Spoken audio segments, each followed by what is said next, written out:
अच्छा स्टूडेंट्स, इस video lecture में हम डेप्रिसिएशन का एक सवाल डिस्कस करेंगे जो कि जून 2011 पेपर नंबर 2 क्वेश्चन नंबर 2 है। ओ लेवल्स के पास पेपर्स का सवाल सॉल्व करना स्टार्ट करते हैं। सवाल में लिखा हुआ है अमाई owns a manufacturing business. Her financial year ends on 30th April. She has the following depreciation policy.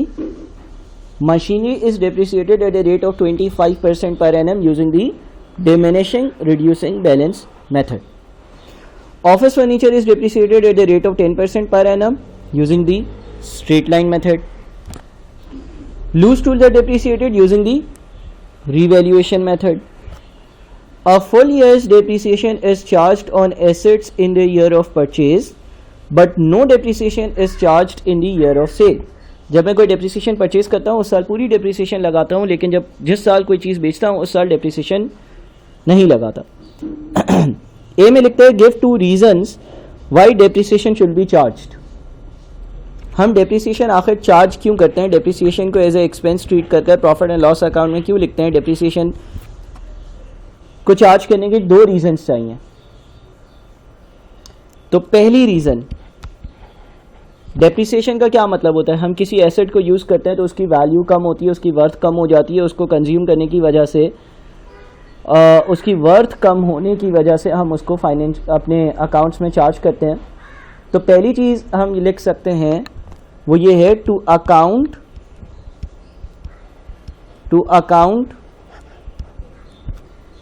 for cost consumed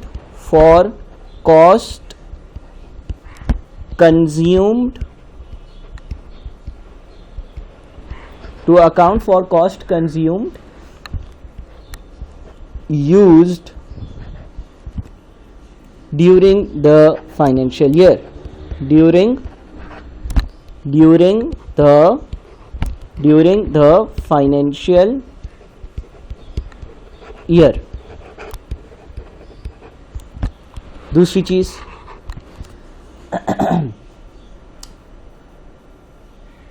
दूसरी चीज हम ये लिख सकते हैं for example to spread the cost over its useful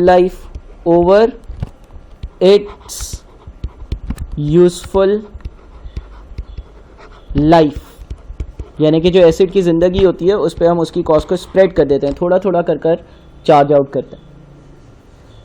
तीसरी एक और चीज़ लेट से हम लिख सकते हैं to account for wear and tear. टूट फूट की वजह से जो वैल्यू कम होती है उसकी अकाउंटिंग करने के लिए, उसको अकाउंट फॉर करने के लिए, उसको हिसाब किताब में लाने के लिए। ये हम 3 पॉइंट्स जो हैं वो अपने पास लिख सकते हैं। इसमें से कोई भी 2 पॉइंट्स आप कर सकते हो। ठीक है, ये पहला हमारे पास ए हो गया। बी में बोलता है suggest one reason why the diminishing और reducing balance method might be the most appropriate method for Amy to depreciate her machinery. Machinery को डेप्रिशिएट करने के लिए, मशीन को डेप्रिशिएट करने के लिए रिड्यूसिंग बैलेंस मेथड क्यों यूज़ किया जाए, इस्तेमाल किया जाए, क्यों बेहतर है? स्ट्रेट लाइन क्यों नहीं किया जाए या रिवैल्यूएशन मेथड क्यों नहीं किया जाए? देखो, जब हम किसी मशीन की बात करते हैं ना, तो उस मशीन का नेचर ये होता है कि जब हम मशीन ख़रीदते हैं पहले साल उसकी वैल्यू बहुत ज़्यादा तेज़ी से कम हो जाती है और फिर अगले सालों में उसकी वैल्यू कंपैरेटिवली कम तेज़ी से कम होती है। और रिड्यूसिंग बैलेंस मेथड भी इसी तरह से चीज़ें चार्ज करता है। फॉर एग्ज़ाम्पल, अगर मैं 1.5 लाख रुपए का मोबाइल लूँगा, शायद 1 साल बाद उस मोबाइल फ़ोन की वैल्यू जो है वो 80,000 रह जाएगी। फिर अगले साल उसकी वैल्यू 50,000 रह जाएगी, उसके अगले साल उसकी वैल्यू शायद 30,000 रुपये रह जाएगी। तो पहले साल क्या हुआ, 1.5 लाख से चीज़ 80,000 पे चली गई, 70,000 रुपये कम हो गई। और अगले साल 80,000 से 50,000 पर गई, सिर्फ 30,000 रुपये कम हुई। तो हम पार्ट बी के लिए, मशीनरी के लिए रिड्यूसिंग बैलेंस मेथड क्यों सही मेथड है उसके लिए लिख सकते हैं machinery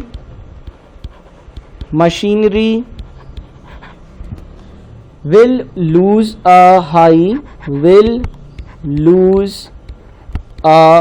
high machinery will lose a high proportion of its value, proportion of its value, proportion of its value, machinery will lose a high proportion of its value in the early years, in the early years. ये एक खास reason है, ठीक है. दूसरी बात हम ये लिख सकते हैं कि low maintenance cost in early years, low maintenance cost in early years,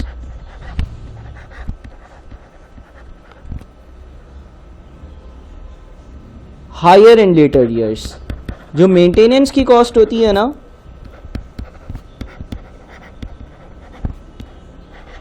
वो शुरू के सालों में कम होती है, बाद के सालों में मेंटेनेंस की कॉस्ट ज़्यादा होती है. अगर आप कोई गाड़ी लोगे तो पहले साल वो मेंटेनेंस कम निकालेगी, 10 साल बाद वो मेंटेनेंस बहुत ज़्यादा निकालेगी. और डेप्रिसिएशन का हम उलट रखते हैं, शुरू में वो कम डेप्रिशिएट होगी, उसकी वैल्यू कम हो रही हो, ज़्यादा कम हो रही होगी और बाद में कम हो रही होगी. चलो, बहरहाल ये थियोरेटिकल पार्ट्स के आंसर्स मैं आपको बाद में भी दूंगा, अभी तो मैं सिर्फ गो थ्रू करवा रहा हूँ. इसके बाद हमारा मेन पार्ट आता है और ज़रा अपने देख कर जो है ना वो इसको सॉल्व करेंगे. The following information is available for the year ended 30 अप्रैल 2011. 30 अप्रैल 2011 के बारे में इंफॉर्मेशन अवेलेबल है. नंबर 1 में लिखता है बैलेंसेस 1 मई 2010. 1 मई 2010 के कुछ बैलेंसेस हैं. Non current assets at cost, non current assets at cost. जो नॉन करंट एसेट्स आपके पास है उनकी कॉस्ट क्या है? 80,000 की मशीनरी है, ऑफिस फर्नीचर है 15,000. Provisions for depreciation, provisions for depreciation का दूसरा नाम है एक्यूमुलेटेड डेप्रिसिएशन. ये मैंने अपने बेसिक लेक्चर में डिस्कस किया था. एक्यूमुलेटेड का क्या मतलब? सारे सालों की डेप्रिसिएशंस का एडिशन, करेक्ट. अच्छा, हमें एक और बात भी मालूम है कि कॉस्ट में से जब हम एक्यूमुलेटेड डेप्रिसिएशन को माइनस करते हैं ना तो नेट बुक वैल्यू आती है. कॉस्ट में से जब हम एक्यूमुलेटेड डेप्रिसिएशन को माइनस करते हैं तो नेट बुक वैल्यू आती है. फॉर एग्जाम्पल, अगर कोई मुझसे 1 मई वाले दिन मशीनरी की नेट बुक वैल्यू पूछता तो मैं बोलता है देखो मशीनरी की कॉस्ट है 80,000, मैंने मशीनरी 80,000 की ख़रीदी थी, उसकी जो एक्यूमुलेटेड डेप्रिसिएशन है वो 60,000 है, यानी कि आज तक उसकी वैल्यू 60,000 से कम हो चुकी है. और अब उसकी वैल्यू कितनी बच गई है? 20,000 बच गई है. ठीक है. हमने मशीनरी कब खरीदी होगी पता नहीं, ये नहीं लिखा. उसने ये लिखा है बैलेंसेस एट 1 मई 2011. इसका मतलब मशीनरी तो हमने कहीं बहुत पहले खरीदी होगी. ये अकाउंट का बैलेंस है, ब्रॉड डाउन है, यानी कि 80,000 रुपये की मशीनरी आपके पास पड़ी हुई है कॉस्ट पर. जब आपने खरीदी थी तो 80,000 उसकी वैल्यू थी. एक्यूमुलेटेड डेप्रिसिएशन 60,000, यानी कि आज तक उसकी वर्थ या वैल्यू 60,000 से कम हो चुकी है. कितने सालों में हुई होगी? बहुत सारे सालों में हुई होगी, शायद 4, 5 साल, 6 साल, 8 साल, 10 साल, पता नहीं हमें, एंड सो ऑन. ठीक है. अच्छा, फिर लिखते हैं on 31 July 2010 additional machinery $18,000 was purchase. आपने 18,000 की एक और मशीन खरीदी. On 20 Feb 2011 office furniture which had cost $1,000 on 1 May was sold for $550 cash. On 1 May 2010, loose tools cost price 1,600 were valued at 1,050. Additional loose tools were purchased during the year for 630. Loose tools were valued at 14,000 and so on. बहुत सारी information दी हुई है. अच्छा, अब इस सवाल में मैं कुछ ज़्यादा चीज़ें सॉल्व करूँगा ताकि मैं आप लोगों को बातें समझा सकूँ. देखो इसने क्या बोला है, इसकी रिक्वायरमेंट तो बड़ी सिंपल है. इसने बोला है calculate the depreciation to be charged on each of the following for the year ended 30th April 2011. और सबसे पहले बोलते हैं मशीनरी. मशीनरी की कितनी डेप्रिसिएशन होगी ये बता दो. मैं मशीनरी के टी अकाउंट्स भी बनाऊंगा।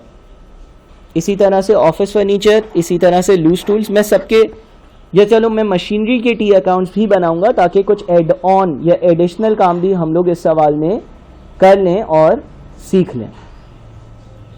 ठीक है, देखो मशीनरी की बात करते हैं, सही है ना। मैं मशीनरी का टी अकाउंट भी बनाता हूँ, ऑल्दो सवाल में ज़रूरत नहीं है, सवाल में तो सिर्फ और सिर्फ डेप्रिसिएशन बतानी है, लेकिन मैं यहाँ पर मशीनरी का टी अकाउंट भी बनाता हूँ। ये मशीनरी का टी अकाउंट है। अच्छा, जो 1 मई 2010 वाले दिन इसका बैलेंस ब्रॉट डाउन है वो है 80,000।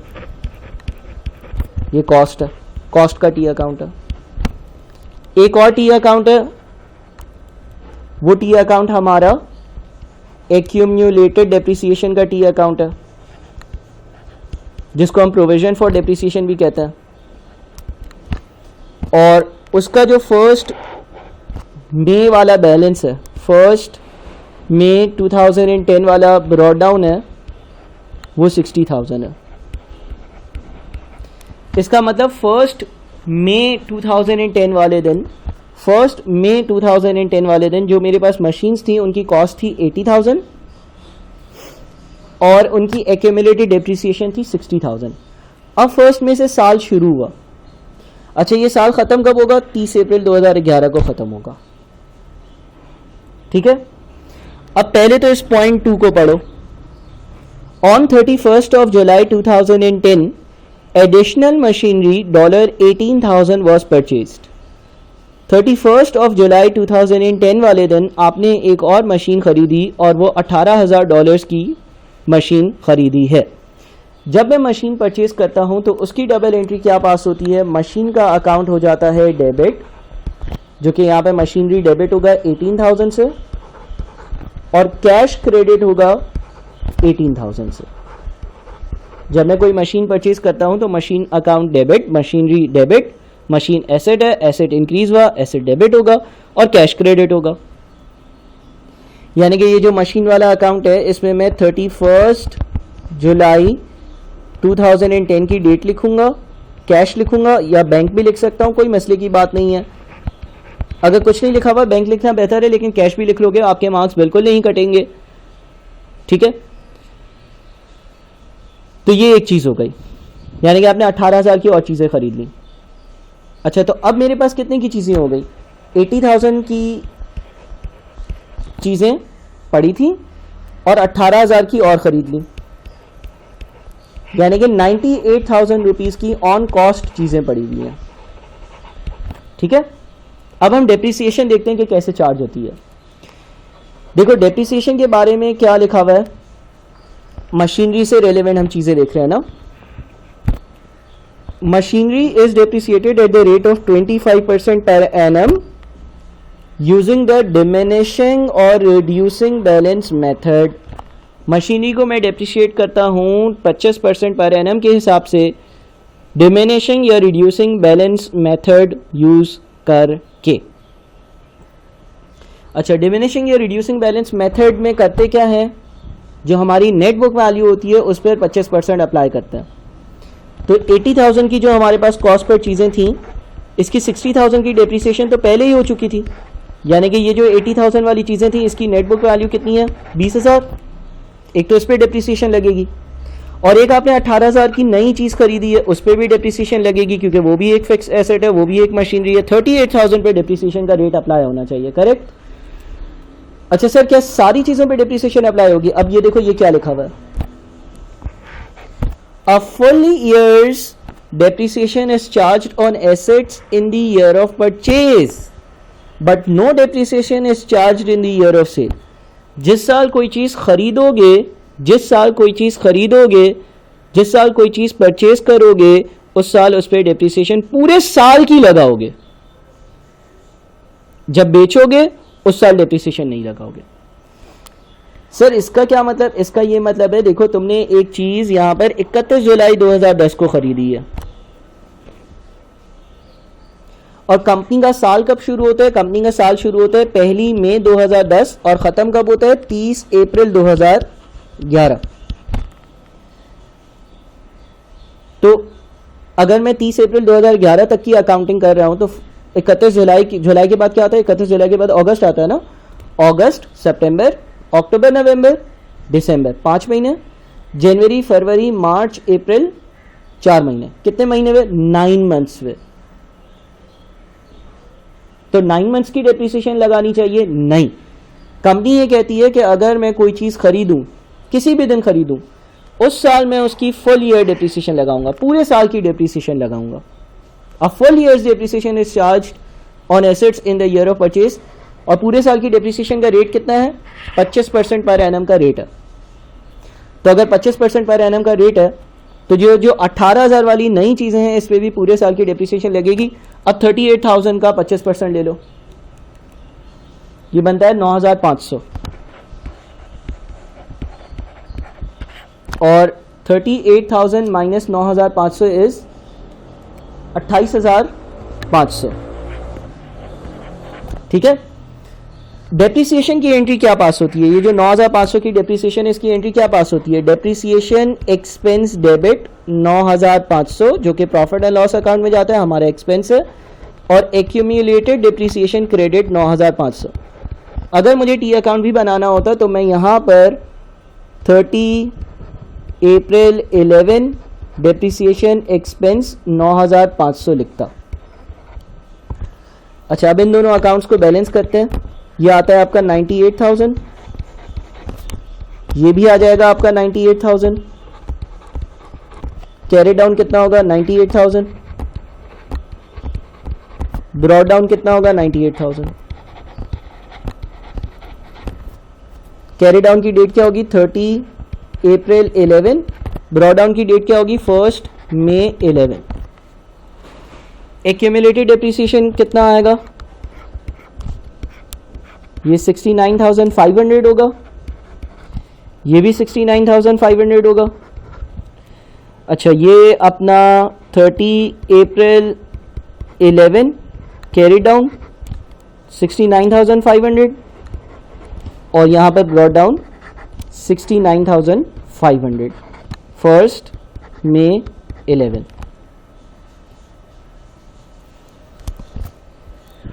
ये जो है मेरी कॉस्ट है और ये मेरी एक्यूमुलेटेड डेप्रिसिएशन है। ठीक है। अगर तुम 98,000 की कॉस्ट में से 69,500 माइनस कर दो जो कि एक्यूमुलेटेड डेप्रिसिएशन है, तो कितना आता है, 28,500 आता है, जो कि इससे मैच कर रहा। ठीक है ना। अच्छा सर, क्या सवाल में ये सब पूछा था हमसे? नहीं सर, सवाल में फिर क्या पूछा था, सवाल में सिर्फ और सिर्फ आपको ये वैल्यू बतानी थी। यानी कि अगर मैं ये वर्किंग कर देता ना, that was enough. T accounts कभी कभार बनाने को पूछ लेता है, तो इसीलिए मैंने ये टी अकाउंट्स भी बना दिए, लेकिन इनकी ज़रूरत नहीं थी। ज़रूरत क्या थी, ज़रूरत थी इस चीज़ की, ये आपको बनाना था। ये मैंने एडिशनल बनाया है, लेकिन तुम लोग भी बनाना। सही है। चलो, अब हम आते हैं अपनी अगली चीज़ पर, और ये तो मशीनरी के हवाले से मैंने हिसाब किताब कर लिया। इसी तरह से मुझे ऑफिस इक्विपमेंट का हिसाब किताब करना है। अच्छा, मैंने मशीनरी का टी अकाउंट बना दिया, ऑफिस इक्विपमेंट वगैरह का टी अकाउंट नहीं बना रहा। As per requirement, as per सवाल की जो रिक्वायरमेंट है ना, वो चीज़ें सॉल्व कर लेते हैं बस।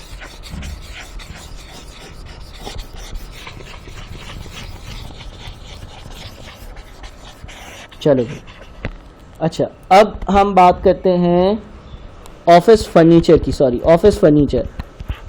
ऑफिस फर्नीचर की कॉस्ट कितनी है, 15,000 है, और इसकी जो ये कॉस्ट है, एक्यूमुलेटेड डेप्रिसिएशन कितनी है अभी तक की, 5,000 है। इसका मतलब जो ऑफिस इक्विपमेंट मेरे पास है उसकी नेटबुक वैल्यू कितनी है, 10,000 है। ठीक है ना, ऐसा ही है ना। अच्छा, ऑफिस इक्विपमेंट के बारे में क्या है, on 20 Feb 2011 office furniture which had cost of $1,000 on 1 May 2008 was sold for $550 cash. मैंने एक ऑफिस इक्विपमेंट जो मैंने 1,000 का ख़रीदा था वो मैंने बेच दिया। ये एक बात हो गई। ठीक है, जो मैंने ऑफिस इक्विपमेंट 1,000 का ख़रीदा था वो बेच दिया, और बेचा कितने में, 550 में बेचा। अच्छा, ये एक बात हो गई। अगर मैं ऊपर चलता हूँ, यहाँ पे लिखा हुआ है office furniture is depreciated at the rate of 10% per annum using the straight line method. Straight line method के हिसाब से 10% का डेप्रिसिएशन का रेट है। अच्छा, अगर स्ट्रेट लाइन मेथड में डेप्रिसिएशन का रेट दिया हुआ हो तो वो रेट कॉस्ट पर अप्लाई होता है। जनरली तो यूजफुल लाइफ और स्क्रैप वैल्यू दी हुई होनी चाहिए, लेकिन अगर नहीं दी हुई है तो ये रेट कॉस्ट पर अप्लाई होता है। अब हम आते हैं अपने इस सवाल पर। देखो, मैंने एक चीज़ बेची जो मैंने 1 मई 2008 को 1 मई 2008 को ख़रीदी थी और उसकी कॉस्ट क्या थी? 1000। डेप्रिसिएशन का रेट कितना है? डेप्रिसिएशन का जो रेट है ना वो है 10%। अब ये जो चीज़ मैंने ख़रीदी थी, ज़रा इसकी एक वर्किंग करते हैं। देखो, कंपनी का ईयर कब ख़त्म होता है? कंपनी का ईयर ख़त्म होता है 30 अप्रैल को। तो अब 1 मई को एक चीज़ ख़रीदी, सही है ना? मई, जून, जुलाई, अगस्त, सितंबर, अक्टूबर, नवंबर, दिसंबर, जनवरी, फरवरी, मार्च, अप्रैल। 30 अप्रैल 2009 ये पहली बार साल ख़त्म हुआ होगा, पहला साल ख़त्म हुआ होगा। अच्छा, डेप्रिसिएशन का रेट कितना है? 10% है, स्ट्रेट लाइन मेथड। तो क्या हुआ होगा कि ये जो चीज़ मैंने ख़रीदी थी 1 मई को, मैंने इस पे 10%, 1000 का 10% 100, इसकी वैल्यू 900 कर दी होगी। किस दिन? 30 अप्रैल 2009 वाले दिन, जब मैंने तब की अकाउंटिंग करी होगी, तब का हिसाब किताब करा होगा। तो ये चीज़ 1000 से 900 पर आ गई होगी। 10% का डेप्रिसिएशन का रेट अप्लाई किया होगा 1000 पर, और 1000 वाली चीज़ 900 पर आ गई 100 रुपये की डेप्रिसिएशन चार्ज कर। फिर 1 मई 2009 से मई, जून, जुलाई, अगस्त, सितंबर, अक्टूबर, नवंबर, दिसंबर 2009 वाले, जनवरी, फरवरी, मार्च, अप्रैल 2010 वाले, मैंने वापस से 30 अप्रैल 2010 को वापस से इसकी वैल्यू 100 रुपये से कम करी होगी और 800 कर दी होगी। क्यों ऐसा क्यों किया होगा? ऐसा इसलिए किया होगा क्योंकि कौन सा मेथड चल रहा है डेप्रिसिएशन का? Straight line method of depreciation चल रहा है, और उसमें हर साल की डेप्रिसिएशन बराबर होती है। और अगर स्ट्रेट लाइन मेथड में आपको डेप्रिसिएशन की परसेंटेज दी हुई हो तो वो कॉस्ट पर अप्लाई होती है। पहले साल 1000 का 10% 100, दूसरे साल भी 1000 का 10% 100। रिड्यूसिंग बैलेंस मेथड होता तो 900 का 10% लेते। तो भाई हुआ ये कि आपने 1000 रुपये की चीज़ खरीदी थी, पहले साल उसको चलाया, उसकी वैल्यू 100 से कम हो गई, 900 रह गई। दूसरे साल उसको चलाया, उसकी वैल्यू मजीद 100 से कम हो गई, 800 रह गई। किस दिन? ये कौन सा दिन है? ये है हमारा 30 अप्रैल 2010। फिर क्या हुआ? फिर इसको मई 2010, जून, जुलाई, अगस्त 2010, सितंबर, अक्टूबर, नवंबर, दिसंबर 2010, फिर उससे अगले साल का जनवरी 2011, फरवरी 2011 तक मैंने चलाया, और फरवरी 2011 में ये चीज़ बेच दी। 20 फरवरी 2011 को बेची। तो सर ये जो 30 अप्रैल 2010 से लेकर 20 फरवरी 2011 तक जब आपने ये चीज़ चलाई तो इसकी भी कुछ डेप्रिसिएशन चार्ज होगी, करेक्ट? नहीं होगी। क्यों नहीं होगी? इसलिए नहीं होगी क्योंकि सवाल में ये लिखा हुआ है, ये अगर तुम कंपनी की पॉलिसी पढ़ते हो तो लिखा हुआ है a full year's depreciation is charged on assets in the year of purchase. जब मैं कोई एसेट खरीदता हूँ तो मैं पूरे साल की डेप्रिसिएशन चार्ज करता हूँ, but no depreciation is charged in the year of sale. लेकिन जिस साल उसको बेचता हूँ उस साल कोई डेप्रिसिएशन ही चार्ज नहीं करता। तो क्योंकि कंपनी ने ये चीज़ 20 फरवरी 2011 में बेची है, जो कि कंपनी के फाइनेंशियल ईयर के हिसाब से, ये फाइनेंशियल ईयर कंपनी का जो होगा ये कौन सा बनेगा? ये बनेगा 1 मई 2009 से लेकर 1 मई 2010 से लेकर 30 अप्रैल 2011, इस साल के बीच में ये चीज़ बेची है ना। हाँ, इस साल के बीच में बेची है, इस साल कंपनी कोई डिप्रिसिएशन ही नहीं लगाएगी। ठीक है, तो ये 800 इसकी नेट बुक वैल्यू है उस दिन जिस दिन इसको बेचा। अच्छा जी, अब आते हैं हम अपनी कहानी पर वापस। काफ़ी कॉम्प्लेक्स चीज़ यहाँ पर बन गई है, बहरहाल सॉल्व तो करना है हमें। चलो जी, ये वर्किंग आपने होपफुली कॉपी कर ली होगी। देखो, अब जब मैं 30 अप्रैल 2011 वाले दिन डेप्रिसिएशन चार्ज करूंगा तो मैं ये देखूंगा कि मेरे पास कितनी चीज़ें पड़ी हुई हैं, कितनी चीज़ें मौजूद हैं। 15,000 रुपये की चीज़ें थी। ठीक है, फिर क्या हुआ, इसकी एक्यूमुलेटेड डेप्रिसिएशन जो है वो 5,000 थी।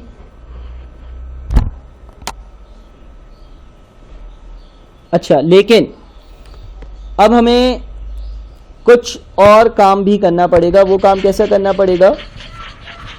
देखो, जब कभी हम कोई एसेट बेचते हैं ना, तो अपनी बुक से उसकी कॉस्ट और उसकी एक्यूमुलेटेड डेप्रिसिएशंस को हटा दिया करते हैं। यानी कि हमारे पास ये जो 15,000 की चीज़ें थीं, ये हमारे पास 1 मई 2010 वाले दिन थी। एग्रीड? ये रहा लिखा हुआ है, ये इसकी कॉस्ट थी। और इसकी एक्यूमुलेटेड डेप्रिसिएशन कितनी थी? 5,000 थी। ये भी लिखा हुआ, यानी कि इसकी वैल्यू कितनी थी? 10,000 थी। सही है। लेकिन जैसे ही हम 30 अप्रैल 2011 वाले दिन पहुंचे तो अब हमारे पास 15,000 वाली चीज़ें नहीं है। क्यों नहीं है सर? इसलिए नहीं है क्योंकि आपने 1,000 रुपये वाली चीज़ बीच में, साल के बीच में बेच दी। 20 फरवरी 2011 को बेच दी। तो 30 अप्रैल वाले दिन जो आपके पास चीज़ें हैं उनकी कॉस्ट है 14,000। आप एक चीज़ तो बेच चुके हैं ना। अच्छा, जो एक्यूमुलेटेड डेप्रिसिएशन होगी वो कितनी होगी? जब मैं एक्यूमुलेटेड डेप्रिसिएशन की बात करूंगा तो वो भी 5,000 नहीं होगी। क्यों? इसलिए क्योंकि जो चीज़ बेची उसकी कॉस्ट 1,000 थी, कॉस्ट में से 1,000 निकाल दिया। जो चीज़ बेची उसकी डेप्रिसिएशन हमने 2 सालों की कैलकुलेट करी थी ना, 200 रुपये। पहले साल की 100, दूसरे साल की 100, वो भी निकाल दो। 4,800 इसकी एक्यूमुलेटेड डेप्रिसिएशन है।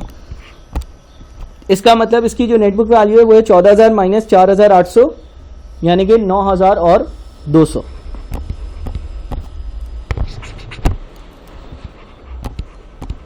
अच्छा, और straight line method of depreciation है, इसमें हम कॉस्ट पर डेप्रिसिएशन चार्ज करते हैं। 14,000 की कॉस्ट है, 10% का स्ट्रेट लाइन मेथड है, डेप्रिसिएशन का रेट है।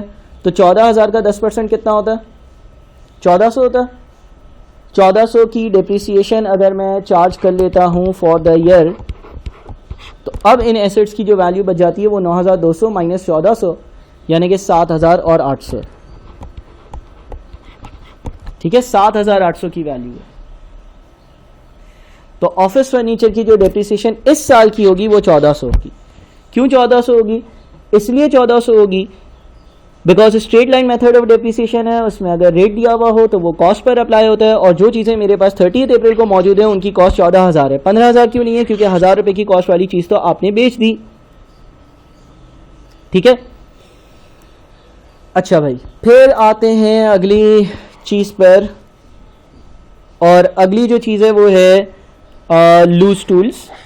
लूज टूल्स की डेप्रिसिएशन। अब लूज टूल्स के लिए क्या है भाई? लूज टूल्स के लिए वो बोलता है loose tools are depreciated using the revaluation method. ये बड़ा आसान मेथड होता है, ये बड़ा आसान मेथड होता है डेप्रिसिएशन का, रीवैल्यूएशन मेथड।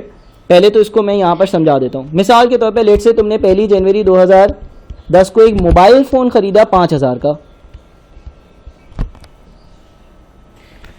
फिर क्या करो? फिर तुम 31 दिसंबर 2010 वाले दिन एक दुकान जाओ, दुकान वाले को मोबाइल दिखाओ, बोलो यार ये मोबाइल की वैल्यू अब कितनी है? दुकानदार ने बोला इसकी अब वैल्यू 4,000 है। तुमने खरीदा कितने का था? 5,000। अब इसकी वैल्यू कितनी है? 4,000, यानी कि ड्यूरिंग द ईयर इसकी वैल्यू कितने से कम हुई है? 1,000। ये डेप्रिसिएशन है। इतना आसान तरीका है ये। ठीक है, इतना आसान तरीका। तो अब ज़रा इस तरीके को हम अप्लाई करते हैं, इस तरीके को हम अप्लाई करते हैं। बड़ा आसान तरीका है। देखो, हमारे पास इससे लिखा हुआ है on 1 May 2010 loose tools cost price 1600 were valued at 1050। यानी कि हमारे पास 1 मई 2010 वाले दिन कुछ लूज टूल्स थे, हमने खरीदे तो 16,000 के थे, लेकिन उसकी वैल्यू, उसकी वर्थ, मैं एक दुकानदार के पास गया, मैंने बोला यार इसकी वैल्यू कितनी है, उसने 1 May 2010 को बोला था इनकी वैल्यू 1050 है। Additional loose tools were purchased during the year $630। एक और चीज तुमने खरीदी थी वो 630 की थी। यानी कि 1 मई वाले दिन आपके पास जो टोटल चीजें थी आपके हिसाब से वो कितने की थी, 1050 प्लस 630, यानी कि टोटल 1680 की थी। ठीक है ना। मिसाल के तौर पे एक मोबाइल फोन आपके पास पड़ा हुआ था 1 May 2010 को, उसकी वैल्यू थी 1050। एक और मोबाइल फोन आपने खरीदा, उसकी वैल्यू 630, यानी कि दोनों मोबाइल फोन्स की मिलाकर वैल्यू 1680 रुपए थी। On 30th April 2011 loose tools were valued at $1400। 30 अप्रैल 2011 को एक दुकानदार के पास गए तुमने बोला यार ये मेरे पास कुछ चीज़ें हैं, 2 मोबाइल फ़ोन्स हैं, तुम बताओ इनकी वैल्यू कितनी है। उस दुकानदार ने बोला इनकी वैल्यू 1400 है भाई, इनकी आज वैल्यू 1400 चल रही है। तो तुमने एक हिसाब किताब लगा लिया, अच्छा यानी कि जो चीज़ें मेरे पास पड़ी हुई हैं उसकी अगर वैल्यू 1400 है तो इसका मतलब ये हो गया कि इस साल इनकी वैल्यू 280 से कम हुई है, ये डेप्रिसिएशन है। ठीक है, चलो जी। अगला क्या है, कैलकुलेट दी प्रॉफिट और loss on the office furniture sold on 30th अप्रैल, अच्छा 20th Feb 2011। अच्छा जो ऑफिस फर्नीचर बेचा था उसकी कॉस्ट थी 1000, ये वर्किंग में कर चुका था, उसकी एक्यूमुलेटेड डेप्रिसिएशन 200 थी, यानी कि उसकी नेट बुक वैल्यू 800 थी। 1000 का खरीदा था, एक्यूमुलेटेड डेप्रिसिएशन 200 इस्तेमाल किया, 100 रुपए के हिसाब से उसकी एक्यूमुलेटेड डेप्रिसिएशन 200 और उसकी वर्थ बच गई थी 800। वो मैंने बेचा कितने में, वो मैंने बेचा 550 में। तो अगर मैं 800 वाली चीज़ 550 में बेचता हूँ, जिसकी नेट बुक वैल्यू 800 थी, वो चीज़ 550 में बेचता हूँ, यानी कि मैंने 250 का लॉस किया। सिंपल। ठीक है, फिर बोलते हैं calculate the net book value on 30th April 2011 of machinery and office furniture. ये दोनों चीज़ें हम लोग जो है वो कैलकुलेट कर चुके हैं पिछले पार्ट्स में। अगर तुम लोग सही से वो पार्ट्स देखोगे तो इसका आंसर 28,500 आ रहा था और इसका आंसर जो है वो 7,800 आ रहा था। बड़ा मुश्किल सवाल था, आसान सवाल नहीं था। आप लोगों को बहुत अच्छे से इसको 2-3 बार देखकर और फिर सॉल्व करना पड़ेगा। ठीक है, तो काइंडली इसको कंप्लीट कीजिएगा। बहुत शुक्रिया।